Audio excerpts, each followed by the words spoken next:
나중에 후보 없이 대선 받는 경우도 있어요. 지금 이 말씀을 지금 하셨어요. 조홍천님이 생각하시는 그런 일은 벌어지지 않을 거라고 저는 생각을 하고요. 네. 이제 아까 여론조사가 나왔습니다만 세 가지 정도 여론조사가 나온 거 있지 않습니까? 전화면접 조사가 2개가 나온 것 같고요.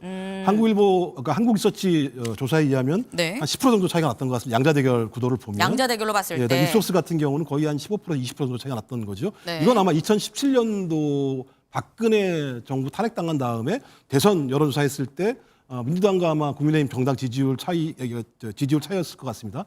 또 하나가 이제 ARS 여론조사 같은 경우는 네. 박빙의 구도가 나옵니다. 그러니까 고관여층들 같은 경우는 ARS 여론조사에 적극적으로 보수층들이 응답을 하면서 양자의 대결 구도가 박빙으로 만들어집니다만 저는 적어도 한국 리서치 여론조사가 지금의 어떤 전국 상황들을 반영하다는 생각이 드는 거죠. 저는 그런 의미에서 이재명 당대표라고 하는 상수는 변하지 않을 거라고 대부분 좀 판단하는 것 같고요. 여기 나와 있는 게 이제 네. 사법 리스크라고 하는 측면들입니다. 그걸 지적하신 거죠, 조홍천 전 제기를 하는 거죠. 이제 네. 말하는 게 이제 6+3+3을 얘기하는 겁니다. 이 말에 의한다면 적어도 3월에는 2심 결과가 나와야 되는 상황인데 저도 3월에 나오기 쉽지 않을 거라 생각이 들어요. 지금 상황을 보게 되면.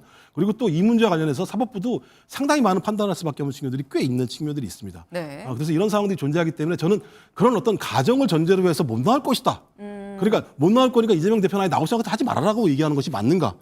그러니까 계속 예를 들면 국민의힘이나 조홍천 의원 같은 경우는 윤석열 대통령에 대해서는 무죄 추정의 원칙을 얘기하면서 왜 이재명 당대표에 대해서는 그런 동일한 잣대를 대지 않는가라는 부분이 분명히 있기 때문에 어차피 역사라고 하는 것이 우리가 단정적으로 얘기할 수 없는 것이고요.